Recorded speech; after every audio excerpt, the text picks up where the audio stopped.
Une audience foraine s'est tenue à la grande place de la Poste en présence du ministre provincial de l'Intérieur et Sécurité Roy Kaumba Mayonde Philippe, du premier président de la Cour d'appel du Lualaba, du procureur général, ainsi que de la population venue assister à ces procès publics. 10 prévenus étaient poursuivis pour viol collectif sur la nommée Kayumba Nsenga Deborah et pour association des malfaiteurs. Les faits ont été commis le 28 décembre 2025 du côté bypass. Des images relatives à ces faits ont circulé sur les réseaux sociaux.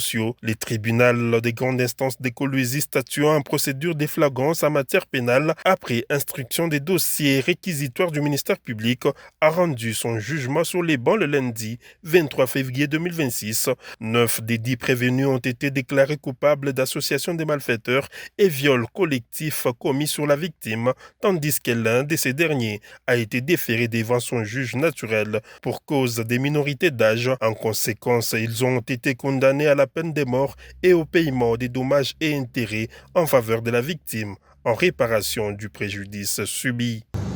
Dit établir en fait comme en l'infraction d'association de malfaiteurs à la mise à charge des prévenus Ilunga Jérémy, Jonathan Kaminkot, Kateteko Mouke Josué alias Aigle, Kalukulu Mbere Abilin alias Abilos, Bwanga Kabuya Eli, Mbui Modeste Stino, Kalenga Kabuya Exaucé, Kakwata Silva Estras et Belesi Kassanga Kosmi. En conséquence, les condamne chacun à la peine de mort.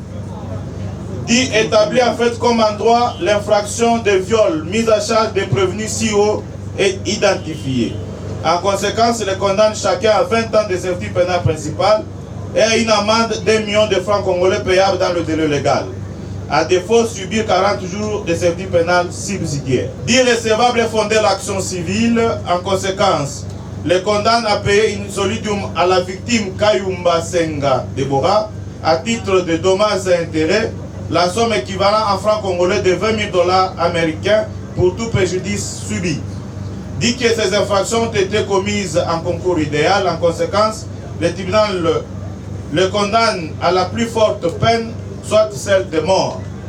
Ordonne leur arrestation immédiate. Le ministre provincial de l'Intérieur et Sécurité Roy Kaumba Mayonde Philippe, présent à cette audience en flagrance, a indiqué que ces procès constituent un signal destiné à décourager de tels actes, lesquels ont été condamnés par la gouverneure Fifi Masuka Saini. Nous sommes très choqués, le gouvernement provincial ainsi que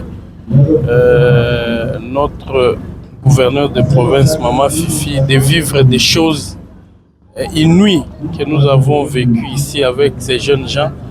Il est de bonne loi que nous puissions hausser les tons et donner l'exemple à tous ceux qui suivront ces procès pour que ces genres de bêtises ne se répètent plus.